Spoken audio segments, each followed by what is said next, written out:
Tonight's conversation is really in honor and memory of so many lives that have been prematurely extinguished by gun violence in America. And we remember tonight, and we lament, and then we allow our lament to move us into merciful action as everyday peacemakers in ways that lead to the replacement and renovation of systems that are hurting people and the restoration of those who are being hurt. Now, we want to acknowledge tonight that this is one of many conversations and efforts happening around the country and the world right now around gun violence. We celebrate the many ways in which organizers and organizations, in particular those who are disproportionately impacted by gun violence, have been leading the way on this conversation for years. We want to confess that this is one of the initial conversations that Global Immersion has hosted. And the reason that we're hosting this conversation tonight is that many of those leaders are calling on Global Immersion to host conversations like these, to build movement, to grow and galvanize folks into the movement for change that actually saves lives. And so that's what we're doing this evening. Now, none of us on the panel tonight thinks exactly the same way about guns. And those of you who are listening in, I doubt that there are any two people who think exactly the same way about guns. What we hold in common on this panel is that we're fueled by our faith to be a part of fixing broken things, in particular, broken things that are killing people. And so my name is Jer Swigart. I'm the co-founder of Global Immersion. We're a peacemaking training organization that forms followers of Jesus to mend internal, interpersonal, and institutional divides. We believe that everyday peacemakers are folks who are constantly becoming more accurate in the way that they see. We're immersing courageously and with curiosity. We're contending in creative and collaborative ways. And ultimately, we're participating with God and others with the tools that are already in our hands in the work of repair. When we host live events like this, we really have three objectives. Number one is education. Fact of the matter is, my perspective is not 2020 vision. And so we need to expose ourselves to the things that we don't yet fully understand.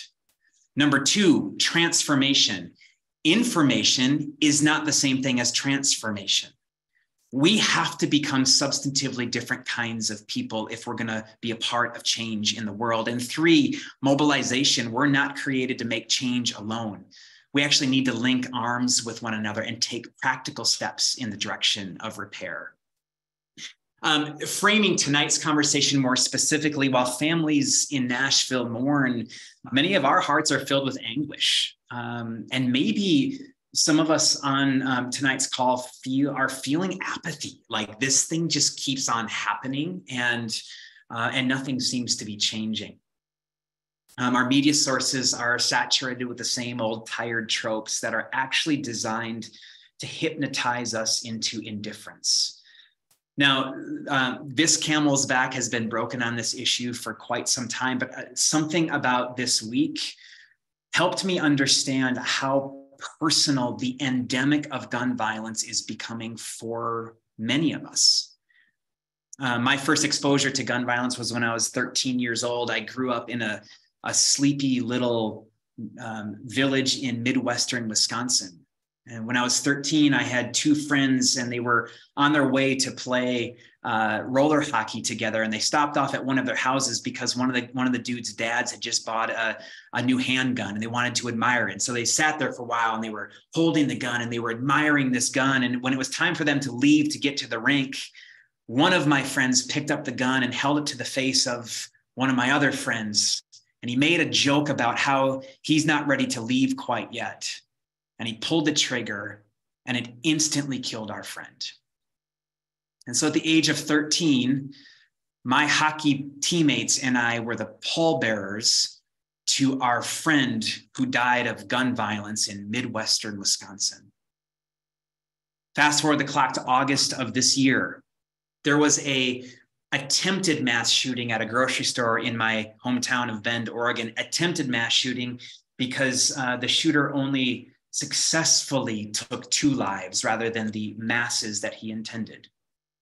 When we read his manifesto, we learned that his goal was to stand out at the local high school, one of the local high schools, and kill kids as they were walking into the classroom on that first day. Fast forward the clock 2 months later, another one of our local high schools was shut down and our SWAT team was deployed and entered into the school, leaving a whole nother set of high schoolers traumatized by the reality of gun violence. Fast forward the clock 2 more months later, my neighborhood was shut down by police in the middle of the night. Drones literally filled the skies because an active shooter was walking up and down our streets, indiscriminately shooting into the air. Shortly after these 3 local events, I was in a conversation with a local friend who identifies as Christian, and I just wondered with him about his experience of all that was happening in our city. And he said 3 things to me that weren't entirely surprising. Number 1, I just applied for my conceal and carry and was placed on a months-long waiting list. Lots of folks are applying for their conceal and carry. Number 2, he said, my handgun is too large to conceal. I need a new and smaller one. And number 3, because of the local events, all of the inventory in our city was out. There were no handguns or assault rifles to be purchased. That leads me to 4 framing thoughts for tonight's conversation. Number 1, a primary response to gun violence in America, even among many Christians, is more guns. Number 2, no one expects Christians, especially white evangelicals, to work toward change. As a matter of fact, you step outside of the fishbowl of white American evangelicalism, and you hear the critique that we, in fact, are the problem itself. Number 3, if gun violence hasn't already directly impacted you, chances are it will soon. Which leads me to number 4. The reality is all of us have been directly impacted by gun violence. We're all making social agreements that allow this catastrophe to continue unchecked at high cost, especially to emerging generations. They're suffering. And so that leads me to a question and maybe a confession for myself tonight. Why am I and why are so many who claim to follow a nonviolent, enemy-loving, cross-wearing God so late to the game on this issue?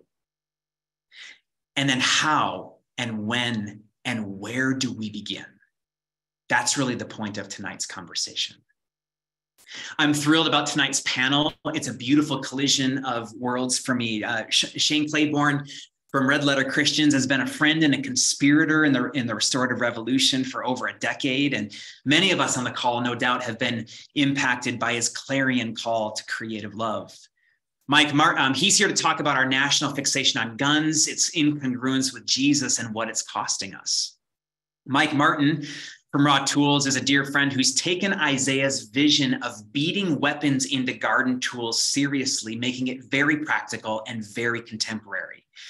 He's here to invite us as individuals and congregations to take some tangible actions that will lead to change. Kelly Knox is a longtime friend and brother who, among many other things, has given some of his best energy to walking with veterans who have been traumatized by violence and war. He's here to share his story of decommissioning his AR-15 assault rifle. And then Pastor Amy Kasari of Antioch in Bend is a sister and friend who leads with a wisdom and a compassion and a courage that is literally transforming our congregation here into an instrument of peace. She's here to invite us into her church's journey of becoming a gun decommissioning site in Central Oregon, of all places. So excited about this, friends. As questions come to mind, because I know that you have them, there's something that brought you into this conversation tonight. Populate it into the Q&A space so that we can address those along the way. But without any further ado, I want to bring Shane into the conversation. And Shane, you are so good at helping us understand our fixation on guns, its incongruence with Jesus and what it's costing us, but also pointing us to a hopeful alternative. So I want you to go there, but I wonder if you just begin by telling us why you're in a cave, number one. And number two, when did you start to take this conversation seriously? Start us there, Shane.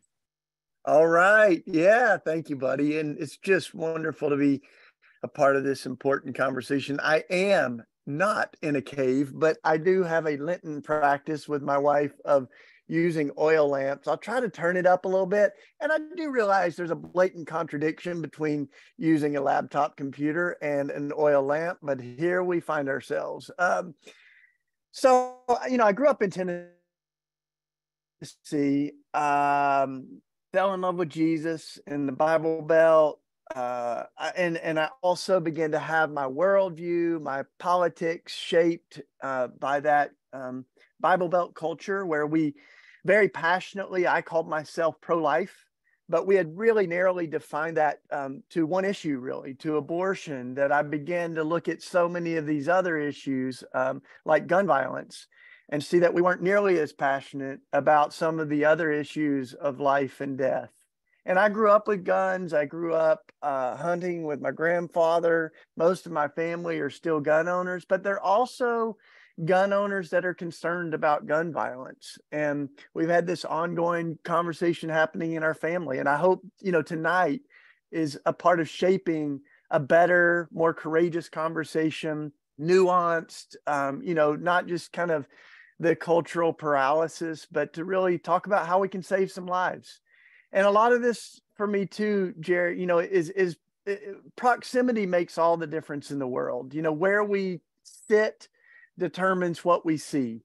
And when I moved to North Philadelphia and we began to see so many lives lost on our street corners, almost every one of our corners has memorials with names of those whose lives are lost. We've got the kind of collective memory when, a 3-year-old was shot on the front porch of Malta Street, when 2 people lost their lives from an AK-47 on H Street. I mean, even now, our house has a hole in the front of it from a bullet. Our car has, a dent in it from a bullet.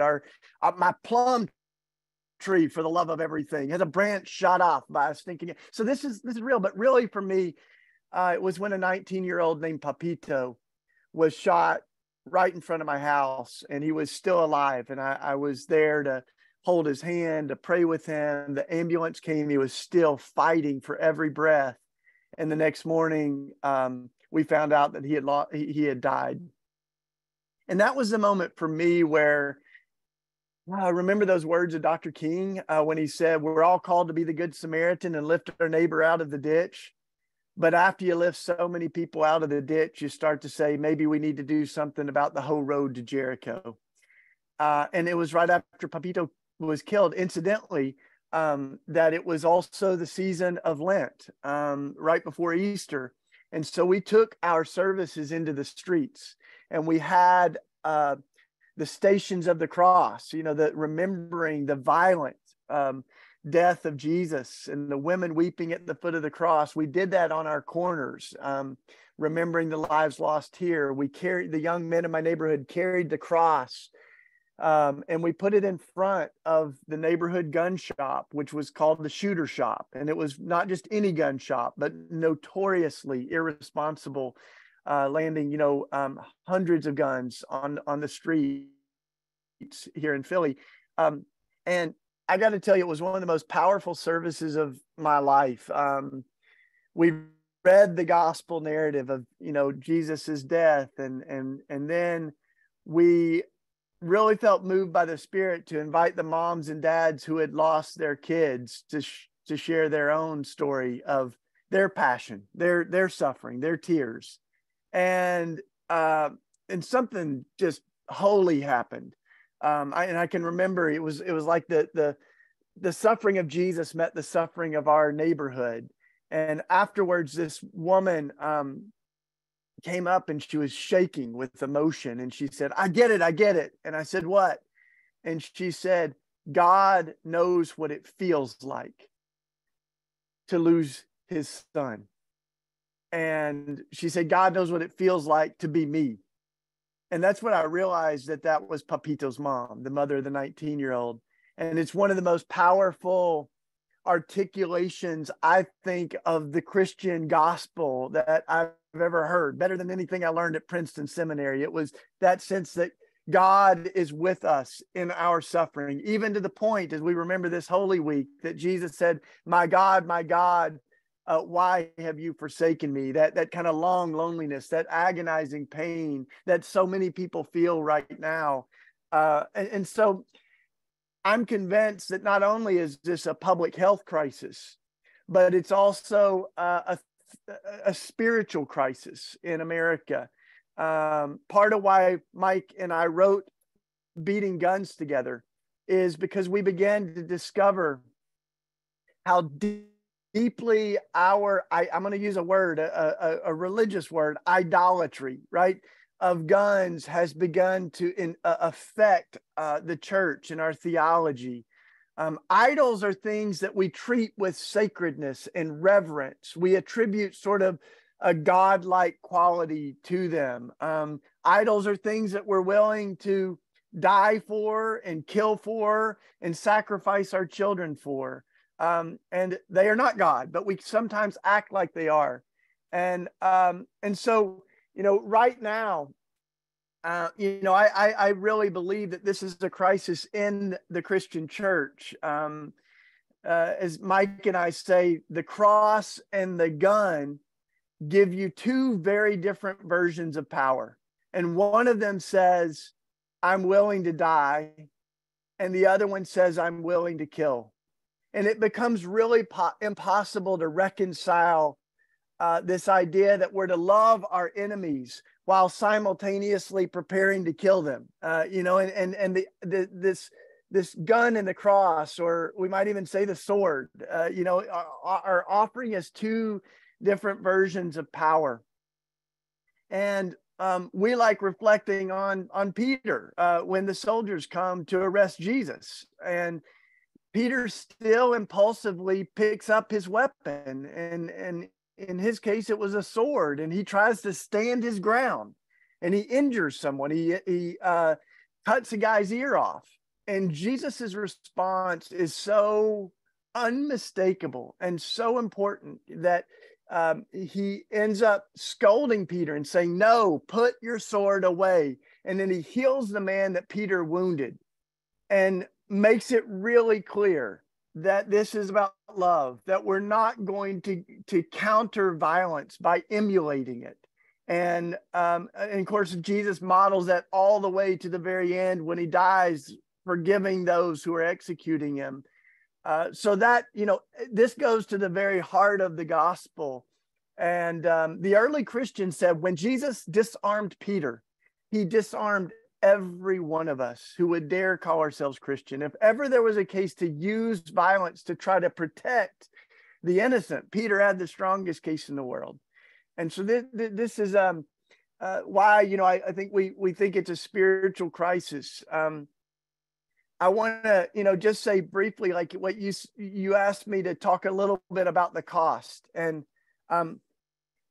this is what it's costing us. When Mike and I wrote Beating Guns, the death toll was 90 lives a day. And we had to change that statistic as we were writing our manuscript to 100 lives every day.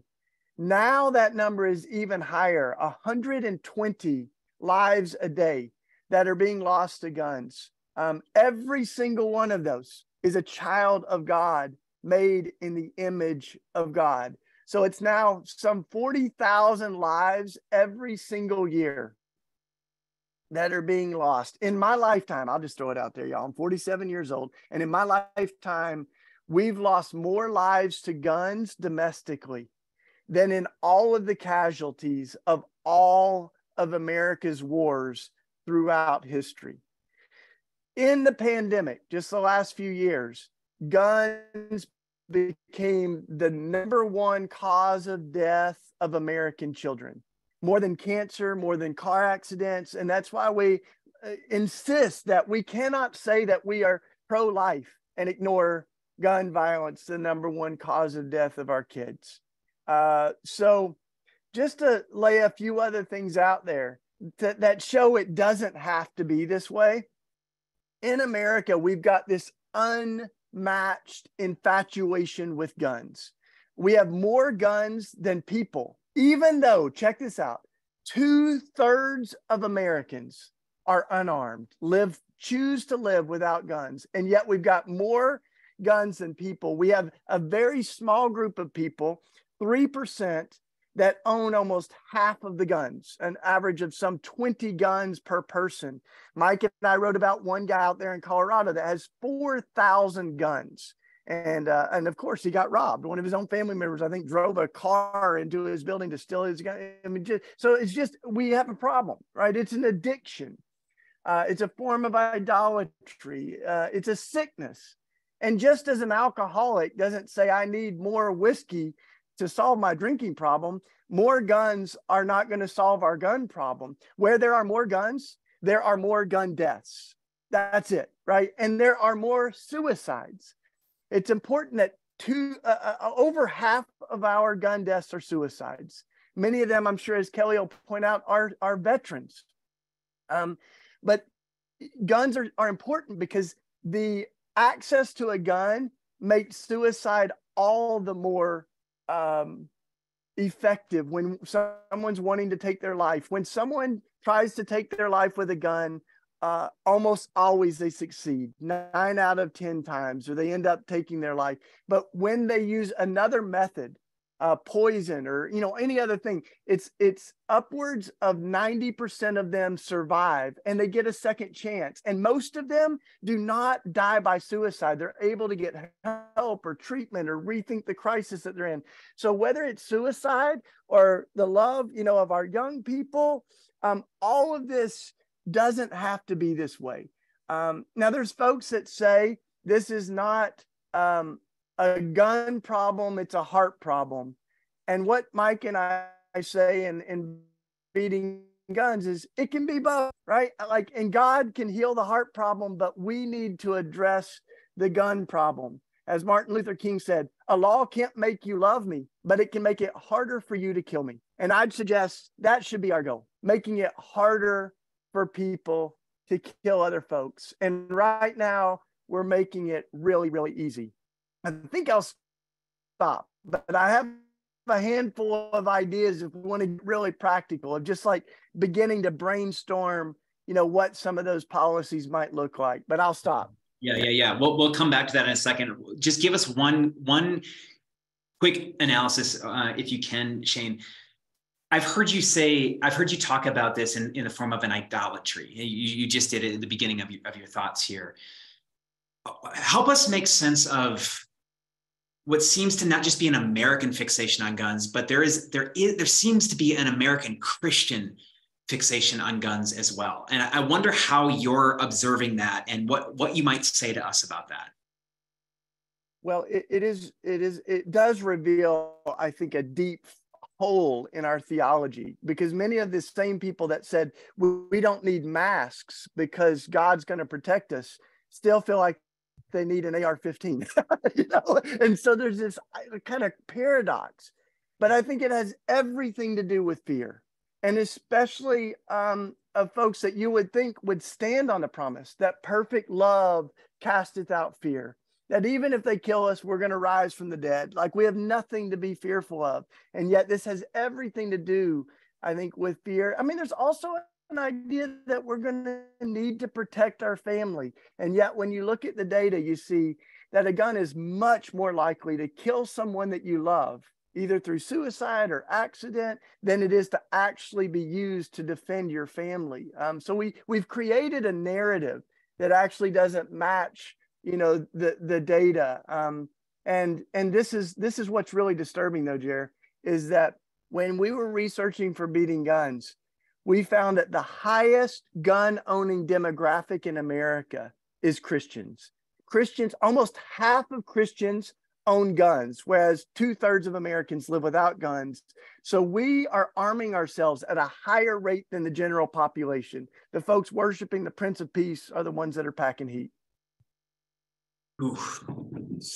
Thanks, Shane. We'll come back because there's, I think it seems clear to many of us on the call that that change will actually require Capitol Hill finding some agency. And I am curious about your perspective on what it means for followers of Jesus to engage in some political act, to do the level of organizing that, say, the NRA is capable of, to actually apply some pressure to grow some agency on Capitol Hill to make some change on all of this. We'll come back to you, Mike, from RAWtools. You probably agree with the notion that that change actually has to take place in Capitol Hill. And I've heard you say, and we're not going to wait for that. There's stuff for us to do here and now as individuals and as congregations. And I think that lies behind some of the essence of RAWtools. So bring us into that story, if you would. But before you do, give us a little bit of, your journey into this conversation. How did gun violence and being a part of the change capture your imagination? Yeah, thanks for pulling us all together. This is a great room to be in with you all. 10 years ago with Sandy Hook. RAWtools started 2 years after that. At that time, my wife was a primary school teacher, and the same number of kids who died at Sandy Hook were the same number of kids who were in her class that day. So it was a catalyzing event for myself and my wife and others that we had been talking about this idea of turning guns into garden tools. We didn't know how to do it. So we learned how to blacksmith. We met a friend who grew up as a blacksmith and was so excited to teach us how to do it. And one of the biggest benefits of going to his shop in Eastern Colorado, not just a mile or two from where that man owns 4,000 guns, we made a garden tool out of a section of a gun barrel in an afternoon, and it was in our first try together. And what that told us is that this is accessible, that this is something that people can participate in. And the idea the organization of RAWtools exists because there were artists, prophets before us who turned weapons of war and guns into art sculptures and other lovely things, things that became statues commemorating those lost to war, to gun violence.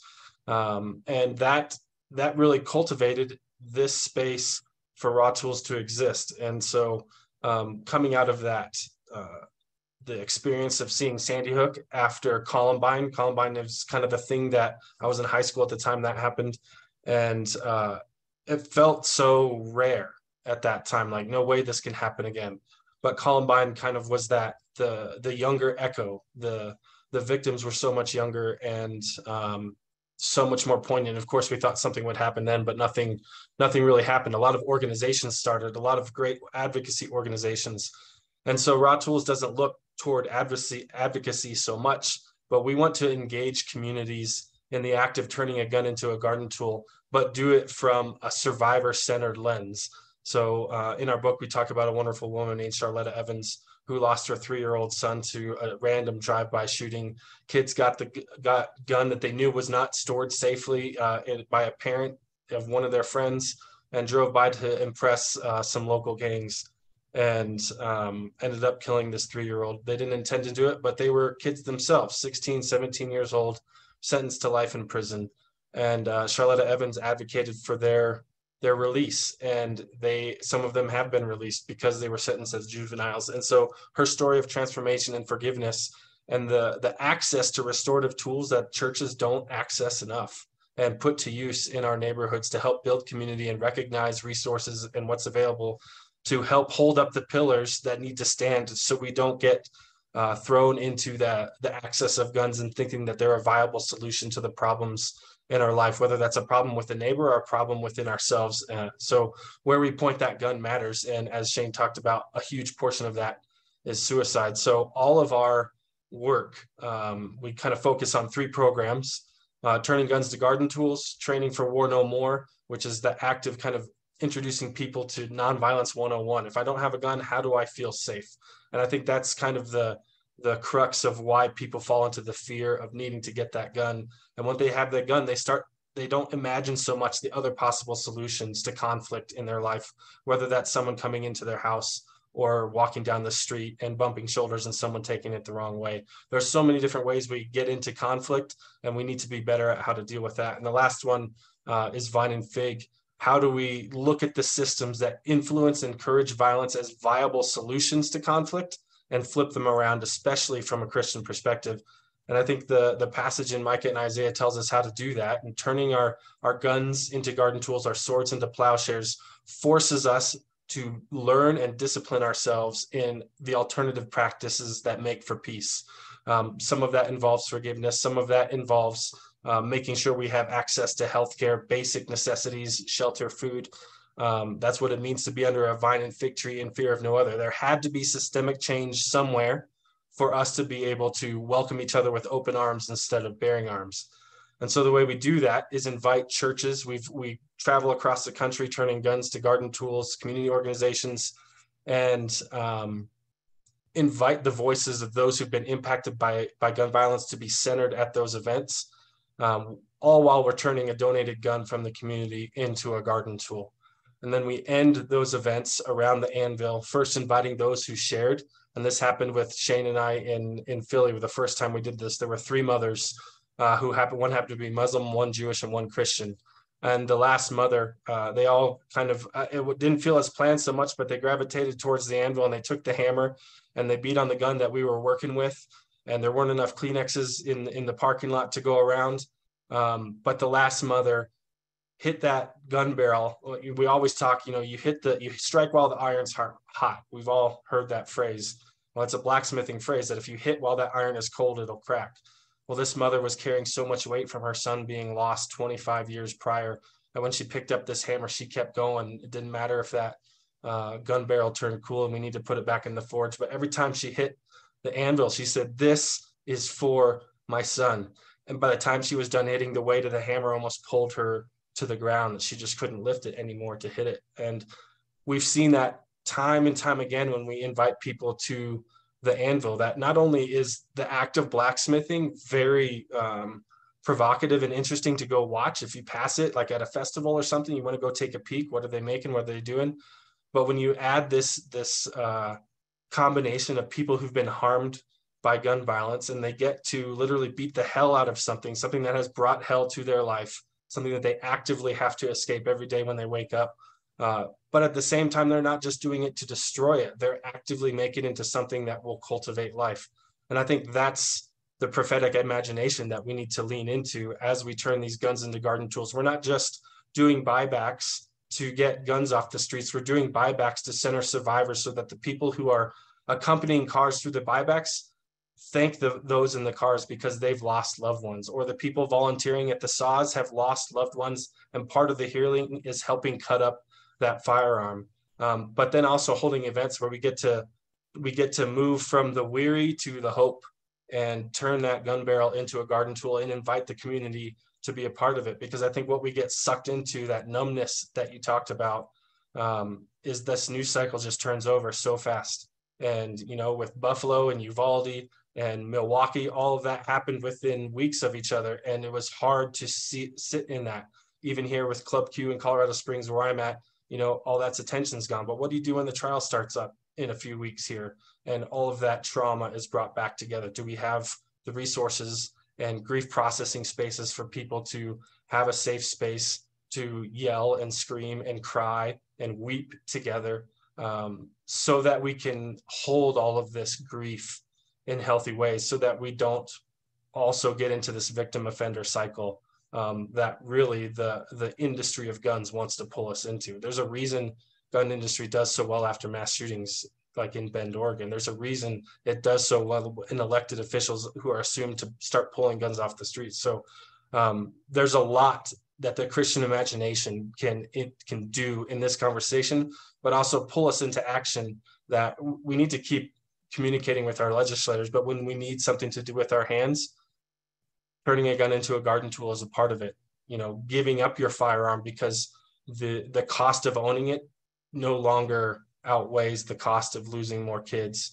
And mass shootings are less than 2% of gun violence in America. We lose 10 to 15 kids under the age of 18 every single day as a part of that 120. So it's like every single day another school shooting is happening. It's just spread across this country. So when we can recognize that this keeps going, that's what these events help doing, is it tells us the trauma that is in our community and the ripple effects. so many pastors have told us that I didn't know so many people in my congregation were affected by gun violence until we kind of did that altar call to the anvil to pick up the hammer if you've been affected. And then people just come out of the crowd that even their closest friends didn't know. And so it's an awakening that this affects more of us than we really know. Studies have been recently done that they used to say a suicide affects 6 people, but recently new studies are saying a suicide affects 110 when you widen those ripples out to workplace, family space, school space, the third space, your hobby space. But another way to think about that is that there are 110 people that care about you, that want you to have a full and fulfilling life. And so I think we need to lean into the hope that brings, but we can carry that hope and grief at the same time. But the people who are carrying the grief, they need some help. Yeah. Mike, I had an awakening moment at an anvil with you and Shane at a dude ranch of all places in Vail, Colorado. And fittingly, the name of that conference was Simply Jesus. And we were turning an AR-15 into a garden tool. And I didn't realize, I think my naivety was that everybody in the area would have loved to have been a part of that, when in fact, many of the people at that conference were probably very troubled by what it was that we were doing at the anvil. I want to hold that intention with my experience. I have a video of me hammering on this AR-15 and like recognizing that was like an awakening moment for me in terms of my own personal sorrow and grief over the moment when I was 13, but also for this thing that is killing people. And so I just can't believe how individually transformative this is. Take us from the micro to a bit of the macro in terms of what does this do? How is RAWtools partnering with congregations, and what are you seeing happen with congregations? And then continue to grow a bit more macro with us. How is this not only awakening the moral imagination, but how is it beginning to build momentum towards some change? Yeah, one of the things we did during the pandemic, since we couldn't meet, is we developed a process that was approved by the ATF, the federal regulation around gun laws, that if you bring a gun to us and we cut it up while it's there, no legal transfer of ownership happens. So then we can invite a lot of people into that accessible space. And one of the beautiful things, actually, there's a pastor I saw in the chat or Q&A that was a part of this right after COVID, actually during this Lenten season, was the mass shooting at the King Soopers in Boulder, Colorado. And their church had already set up action circles to respond to social justice harms or issues within their community, or really just, hey, let's dream of what we can do next as a church together. So they had a practice of sharing ideas together. And then when the mass shooting happened down the street from their church and right across the street from Boulder Mennonite Church, I'm a Mennonite, so that we had planned a response, a safe space. There was a prayer space, and then there was an anvil space, which was across the street from this King Soopers, and people could come and interact at all ages. There were things for kids to do. But one of the people who came was Pastor Reverend Nicola Marsh up the street from Community UCC in Boulder. And she said, I want my church to do a buyback. And so we planned it. And from there, we did another one in Longmont with Reverend Sarah Verasco. And then after that, the cities of Boulder and Denver gave us over $100,000 in gift cards to do 8 buybacks in there. And then the Denver Broncos got on and started doing that. And all of these buybacks were held at faith spaces, but they're not just buybacks getting guns off the street. They're also places while the buyback is happening and we're cutting up guns, we're training clergy and community leaders how to cut up firearms so that when a buyback isn't happening and they're in relationship with people who are questioning whether they want to own a gun or not. And often some of these people are involved in gang initiated or street violence places. So they'll have youth who want to get rid of their guns. They want to get out of the gangs, but they need someone they can trust. And so one of these people said, hey, get it to this buyback, we'll cut it up. He didn't come to the buyback, but his grandma brought his guns. And another time they met with other youth peers, the word was spreading, and they've cut up 6 guns just in the last few months of youth who are wanting to get out of these cycles of violence. And so you see this kind of small church power get displayed in bigger spaces. And we're continuing to work with Guns to Gardens Metro Denver, who are planning buybacks, but also events where we can turn those guns into garden tools. Because there's also an impact that when you take an ignored neighborhood and make a green space like a park or a community garden, violence of all kinds drops 20 to 30%, sometimes more. So the fact that you just pay attention to people significantly increases their life expectancy. There's radical but very simple things that we can do. It's very simple to cut up a gun, but it can feel intimidating to get into that process, and that's okay. We're all at different places on that. So we've started holding these training spaces. We partner with things like Presbyterian Peace Fellowship, who does action circles similar to what the Boulder Church did.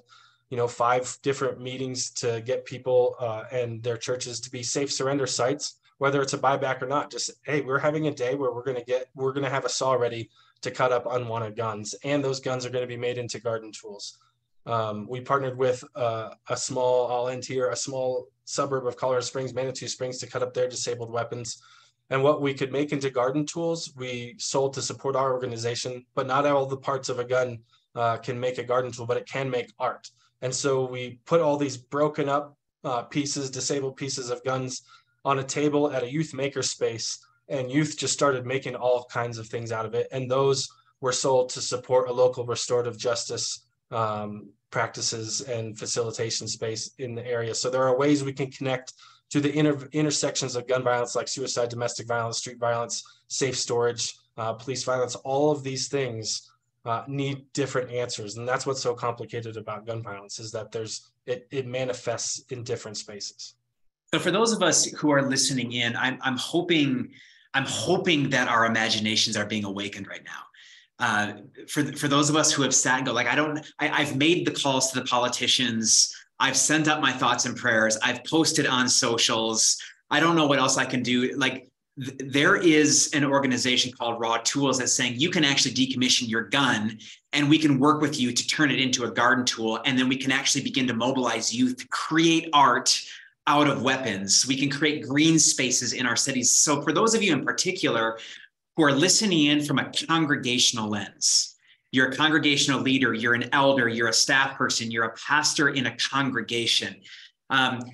This is the type of action that we think is necessary now to live as the hopeful alternative in our cities. Imagine becoming a gun decommissioning site where this kind of work can happen, but not as an isolated pinnacle in your city, but in collaboration with the local police department, because they have to turn over guns used for suicide back to the families. That's traumatic. So there's ways that you can get in touch with local PD and other organizations in your cities that are working on creating green spaces, requiring garden tools, mobilizing youth. There's all sorts of things that we can be doing very, very practically in creative ways to make change. I'm going to put a post in the comment section now that it's working. We're having part 2 of this conversation for anybody who is interested in learning what it means to become a gun decommissioning site. That post is in our comment thread right now. Get into it and RSVP for that, and for your leader, for your pastor, for your elders, for whoever it is. Be a part of this conversation that's going to happen on April 11th. And we'll get more into that here in a second with Amy. Woo, settle down. Thanks, Mike. You got me hot and bothered. Kelly, coming to you. We're talking micro. So this stuff happens at a micro level. It grows to a macro, organizational change, citywide change, eventually maybe national change. And this is one thread in that level of change. You are an individual. I've known you for lots of years, and I know you to have a very healthy relationship with guns. You're an individual who has made a unique decision to decommission your AR-15 assault rifle. And so I want to turn to you and stay micro for a moment. Let's talk about you as an individual. Can you start by just maybe introducing yourself a little bit in terms of what shaped your relationship with guns to begin with? And then move us all the way to the moment when you decided to purchase an AR-15. What was that like? Yeah, thanks, Jer. You're right. I am an individual, a solidly mediocre individual, I would say. But I grew up in a house with no guns, but my dad was a veteran. And so very comfortable around them, shot them at different times. Obviously a pro-military household and a very Christian household as well. And over time, I participated in a number of different hunting activities, and kind of that was my gateway into it. Became interested in doing different hunting sports, and then participated with my dad in some veteran activities over the years. And at a certain point, got the fortunate opportunity. Another good friend of mine started an organization, and I was on the board, where we just took veterans to do different activities in the outdoors, but a lot of it centered around hunting and fishing. And it was a great organization, and it was really rewarding work and important work. And so through that, I began to, acquire guns as I started hunting more regularly. And I actually, at one of our events, entered a raffle, paid the $100 or whatever it was. And I actually won an AR-15. We auctioned them off as fundraising. And at the time, I didn't even think about it, but it was probably our most successful way to fundraise, is to do these raffles where people, enter either a bidding contest or just kind of a random contest. So I actually won my AR-15. It's been probably 10 years ago now, at this event, and was excited and proud about it, with the intent of just using it recreationally, just target practice and things. And obviously, I am very careful with guns, control them, lock them up. And so, didn't really think twice about it until, honestly, I had kids. My oldest turned 7 here just recently. And I think that moment, and then every time a school shooting happened after that, I would have this little kind of voice in the back of my head, feeling a little bit, personally responsible to do something. What is it that I can do? And so those thoughts, just kind of progressed over time. And it was a slow journey, and one, that I think probably a lot of people can relate to. It wasn't some aha moment or anything like that. But there became, to become this conflict internally.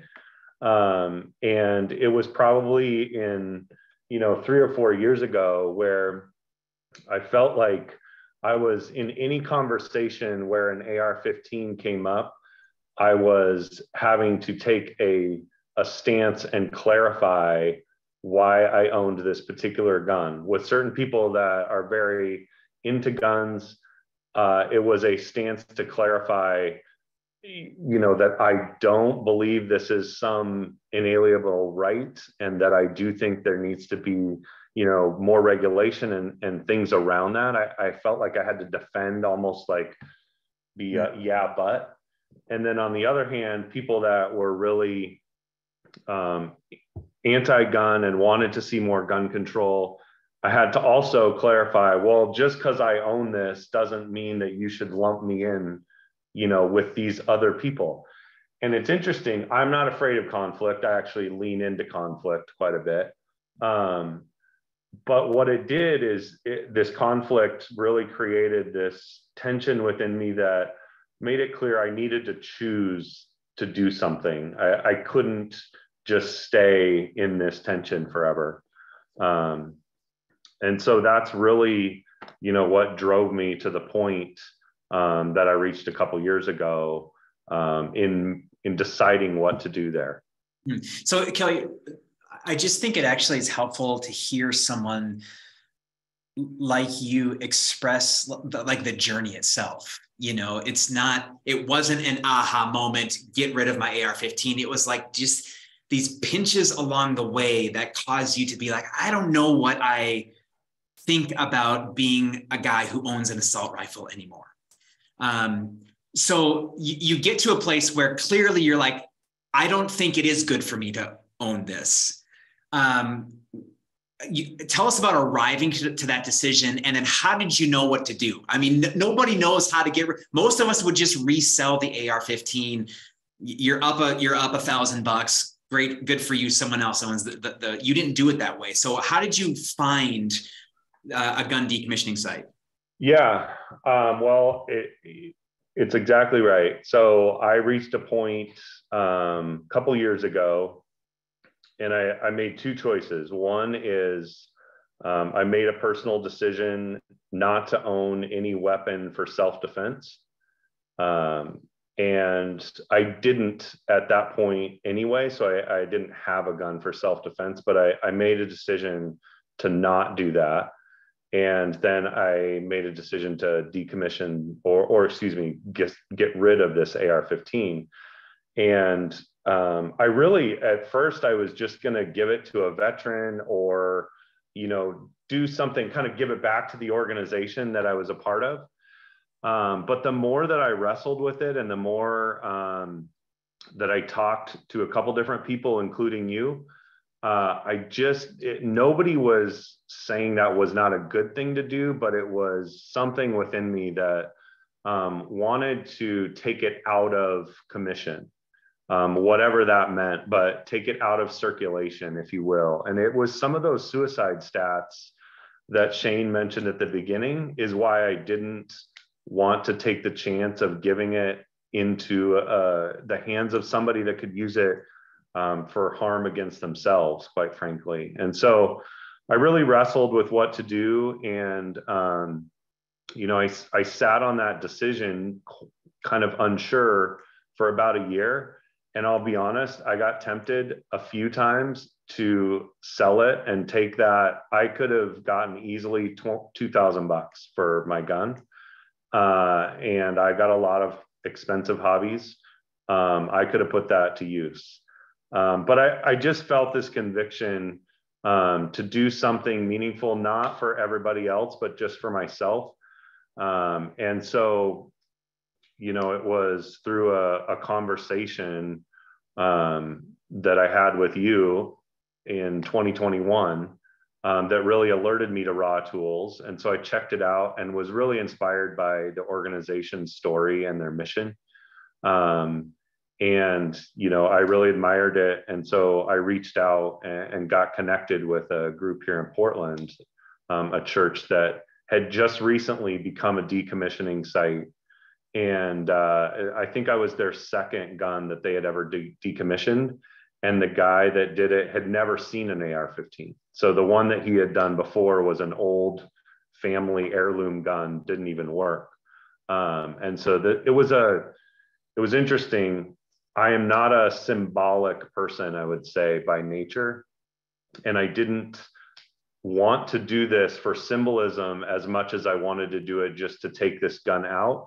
And yet there was a very strong symbolic moment that happened for me when I did that. And it was moving for me, and it was moving for the person that helped me do it as well.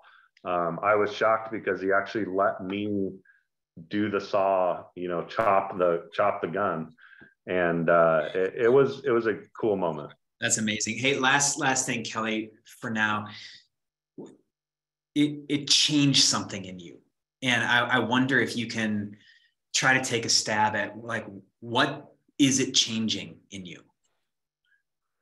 Yeah, I think that, again, I think it's a journey. And so I still am on this journey. I still, just full transparency, I still own guns. I'm still a hunter. I still am in this world, and I'm around a lot of people, friends, families, work networks, things like that are very active participants in the gun culture of the United States. And I think where I am at on this journey is I'm learning how to participate in conversations from a personal perspective that just raises visibility to alternatives, which I think, is the purpose of tonight. But my personal journey is just getting comfortable in, how do I talk about this? How do I, think about this in a way that shares my story, not as a way to boast in anything I've done or say I've arrived at a certain conclusion, but to open people's eyes around, the statistics that were shared earlier and the impact that it has. And also, it's funny, I wrote in some notes prepping for this, the word idol. One of my reasons to do this was for myself, to make sure that I didn't have an idol of freedom or of safety, and figuring out how to use this to talk about that has been really important for me, and something I'm still growing in and learning how to do, but has probably been the most tangible thing that's come out of it so far. That's amazing. Kelly, thank you for sharing this. I feel like you have a healthy relationship with guns, and it's a big thing that you did. And I love that it's changing you. And I also can't wait to watch how it does inform your daughter's perspective on weapons and violence and this or that. So keep on with the journey. We'll be excited to hear how it continues. Amy, I want to come to you.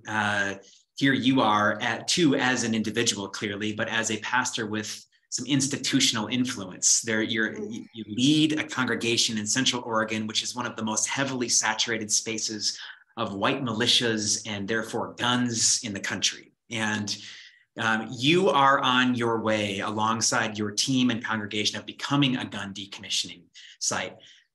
Tell us how Antioch got involved in this story, and then help us understand the journey as it's unfolding, because I don't imagine it's just been a decision. I imagine it's been a process.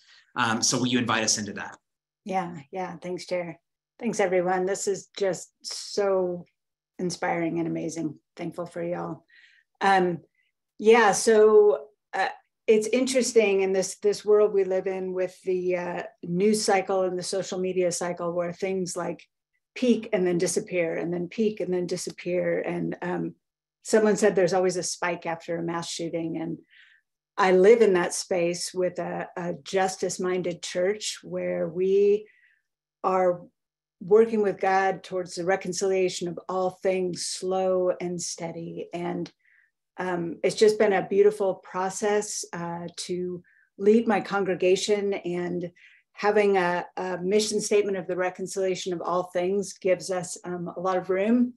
All things means all things. So we get to engage and talk about immigration and Black Lives Matter and gun violence, and occupy this, what feels like a unique evangelical space where we're sort of in the middle. We're talking about systemic change, and we're talking about individual change, and holding both of those together. As Jer mentioned, we did have our sort of first quasi mass shooting in Central Oregon this past summer. Didn't count as a mass shooting because only 2 people lost their lives before the shooter took his own life. But it was definitely something that sort of thrust our community into this conversation. And it was pretty striking. The day after the shooting, there was a vigil held at a local park, and we're a good-sized city. And all of the churches, or most of the churches in town, came together to hold this vigil as a community. And it was really inspiring to think about moving forward, not just our church, Antioch, but the community of Central Oregon to engage in this conversation. So that was definitely a starting point for us. We as a church met with Mike and Jer and had a conversation just to learn more about RAWtools and what that could look like. We've brought in a couple of speakers to Antioch, trying to engage with our congregation, whether they're conservative or liberal, and have those kind of open conversations where gun owners and pacifists can get together. Our most recent event, we had our local Mennonite church with us, along with some veterans, quite a few hunters, certainly a lot of gun owners, and we were able to engage and talk as a greater body about what this means for our country, for our community. So we're in the process, and like I said, trying to hold steady and let people learn and grow in their understanding and engage with the conversation and ask questions and keep moving forward. So it's pretty exciting to be a part of this conversation, to be getting to know Mike and wondering how that's going to look like for Antioch to further our relationship with RAWtools. Yeah, thanks, Amy. I think your story is really, really helpful for many of us who are in churches and want to see something like this happen with our churches, because we're also recognizing this has to be a process. To Shane's point earlier, this is a spiritual sickness. I would say it's a theological crisis, that we actually prefer a God who's a genocidal warrior who endorses the use of our violence against people who aren't like us for our benefit. Like, there's a full-on theological foundation that underlies this, that I'm watching you guys navigate slowly, in a way that isn't causing you to lose folk, but it's causing folk to lean in toward one another. Mm-hmm. So for those of you who are listening in, I'm hoping that Amy's going to be with us on the 11th. This is my preemptive close, I hope, where these are the types of questions this is why I want her to be with us on the 11th, because I want us to get in a room together and ask her questions about like the slow decisions that they've made along the way to transform the soul of a congregation to be ready to become a gun decommissioning site that isn't just an end unto itself, but is a part of a larger conversation and movement in our area, in our region. So can you just really briefly, Amy, hit on that? For you, becoming a gun decommissioning site is not the end. It's a step in a larger journey. Talk to us a little bit more about what you mean. Yeah, I'm pretty excited about the whole guns to garden tools and just this journey that God has had us on as Antioch. We were a mobile church for a really long time and ended up in a building right across the street from a high school. And we share a parking lot with the Salvation Army. And just over the last few years, the relationships that have been growing on our literal piece of land in our community have just been beautiful. And our biggest project that we are in the process of working on is a community garden that is set to get started this spring. So it just feels like such a beautiful timing to be working on our garden in the midst of starting to partner with RAWtools and the Guns to Garden tools. It is a beautiful step in the journey that will keep moving. This community garden will be a place for our whole neighborhood, for Salvation Army, for our church, and then moving towards becoming a gun decommissioning site. It just feels like the pieces are coming together on this journey. I'm excited. It's incredible. And it's incredible to think too about the relationship between, say, Antioch and local PD. And, again, the idea of the guns that they're accumulating, they have a couple of choices to make, one of which is to potentially resell them to pad their budget, or they could be in partnership with faith communities that are gun decommissioning sites to get some of these guns off the streets. It's just unique collaborations that can begin to happen in our context. So on April 11th, we're hoping that Amy's going to be with us. Mike will be with us. Rev. Deanna Hollis will be with us, who's with the Presbyterian Peace Circles, who will be offering an invitation into a cohort approach to understanding what it means to actually become this. So come to join us on the 11th for more on that. Shane, I want to come back to you because policy does actually matter. And there's some things that we need to be thinking about in addition to just congressional calls. So talk to us about policy, then I'm going to put some resources and invitations in front of us, and we're going to call it a night for now. Shane, take us away. Well, just quickly, I have some serious Anabaptist and anarchistic tendencies, just to be fully transparent. So, and Mike and I love the Isaiah and Micah verses because they aren't waiting on politicians. It's the people of God that say, we're done. And I think in many senses, that's how social change happens, from the bottom up, not the top down. But we need to use every tool in our toolbox, you know, and I think technology can play a role. I mean, just think, you know, a little bit about automobiles, right?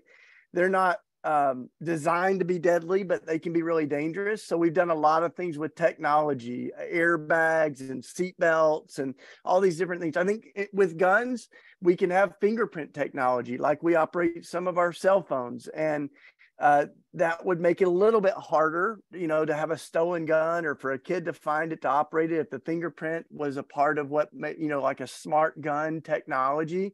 So there's things like that, but I also think that laws can save lives. And the great thing is a majority of gun owners agree that we need some common sense changes.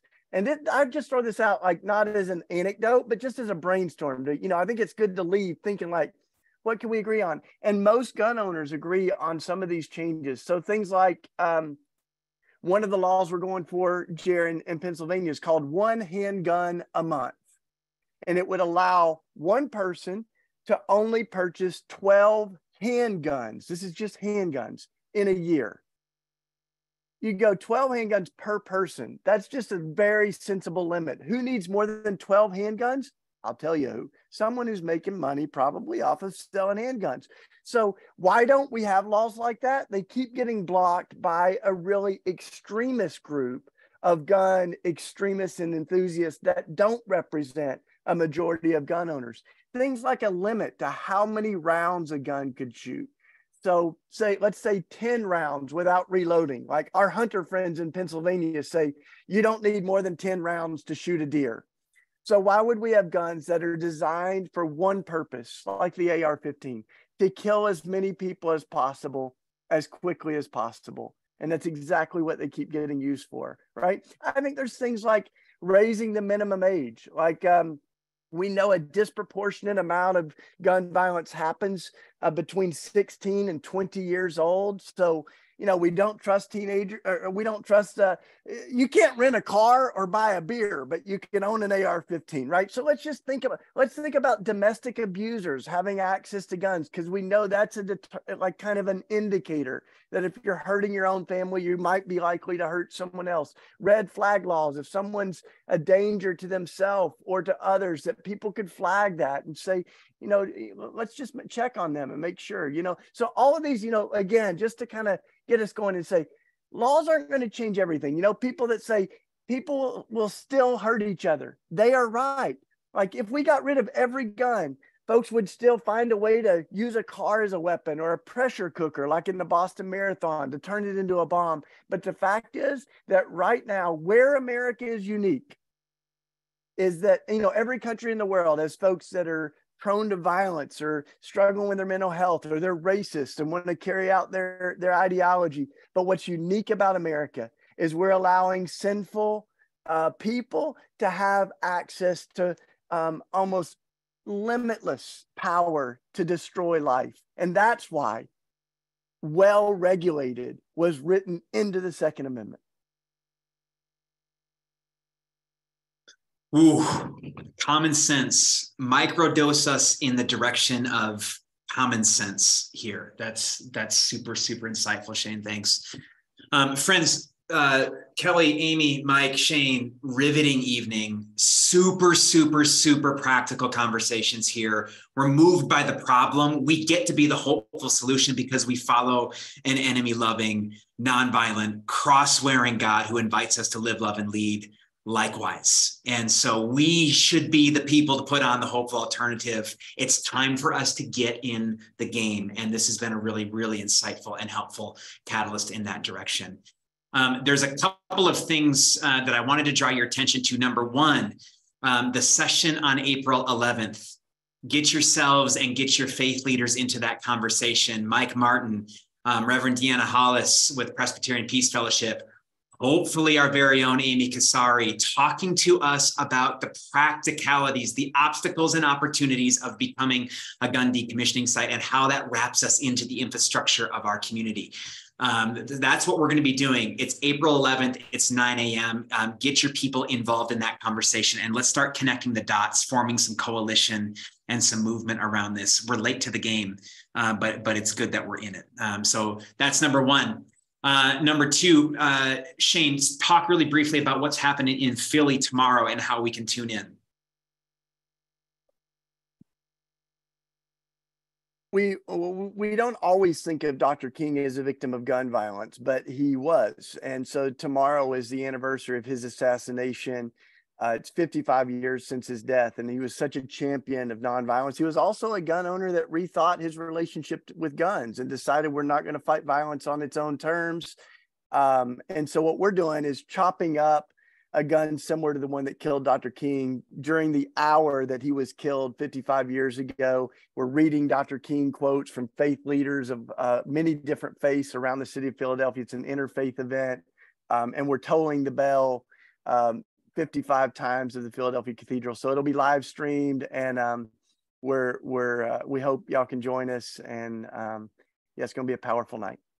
So find that on the Red Letter Christians socials. Watch for that. I want to encourage you to make sure that you're following along with RAWtools, Red Letter Christians, Global Immersion. This conversation is just going to continue to build momentum, and we want you to be a part of that. Tomorrow morning, all of you who have registered for this are going to receive a follow-up email with recording to this. Use it. Host viewing parties, get your people into living rooms, watch this together, talk about it, disagree in ways that create lean in, and have good food as you're doing it, as we move in the direction of a more nonviolent tomorrow.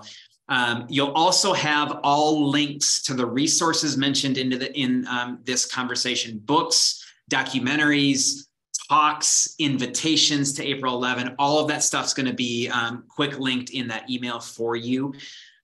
Friends, we've listened, and I think the Spirit of God roams untamed in moments like this to propel us each into action, internal and external. I think the Spirit usually invites us to remember that we're beloved, and so is everyone else, and now go give your life away to put it all on display. And so there's a step.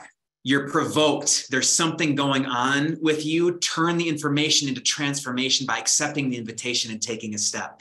And we look forward to seeing many of you on the 11th. Take care for now, friends. Thanks for being with us.